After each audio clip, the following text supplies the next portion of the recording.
The federal government itself is the child of the armed citizen. We, the people, are the parent of the child we call government. You, senators, are part of the child that we, the people, gave life to.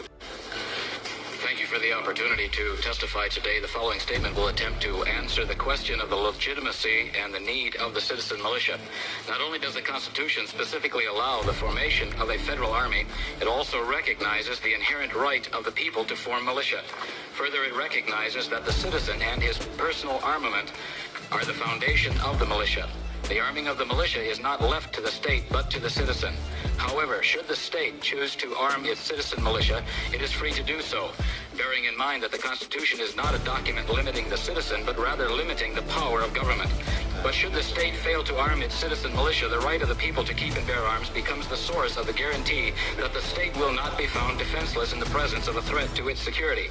It makes no sense whatsoever to look to the Constitution of the United States or that of any state for permission to form a citizen militia, since logically the power to permit is also the power to deny. If brought to its logical conclusion in this case, government may deny the citizen the right to form a militia. If this were to happen, the state would assert itself as the principal of the contract, making the people the agents. Liberty then would depend on the state's grant of liberty. Such a concept is foreign to American thought. While the Second Amendment to the United States Constitution recognizes the existence of the state militia and recognizes their necessity for securing a free state, and while it also recognizes that the right of the people to keep and bear arms shall not be infringed, the Second Amendment is not the source of the right to form a militia nor to keep and bear arms. Those rights existed in the states prior to the formation of the Federal Union. In fact, the right to form militia and to keep and bear arms exists from antiquity. The enumeration of those rights in the Constitution only underscores their natural occurrence and importance. According to the 10th Amendment, ultimate power over the militia is not delegated to the federal government by the Constitution. Consequently, the power of the militia remains in the hands of the people. Again, the fundamental function of the militia in society remains with the people.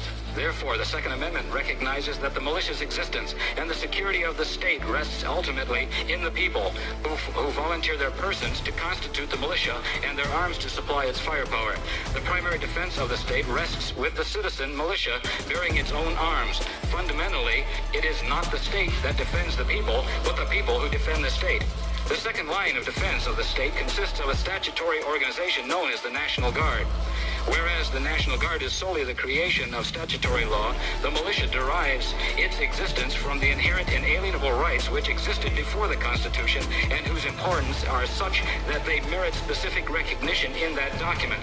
While the National Guard came into existence as the result of legislative activity, the militia existed before there was a nation or a constitutional form of government. The militia, consisting of people owning and bearing personal weapons, is the very authority out of which the United States Constitution grew. This point must be emphasized. Neither the citizen's militia nor the citizen's private arsenal can be an appropriate subject of federal regulation.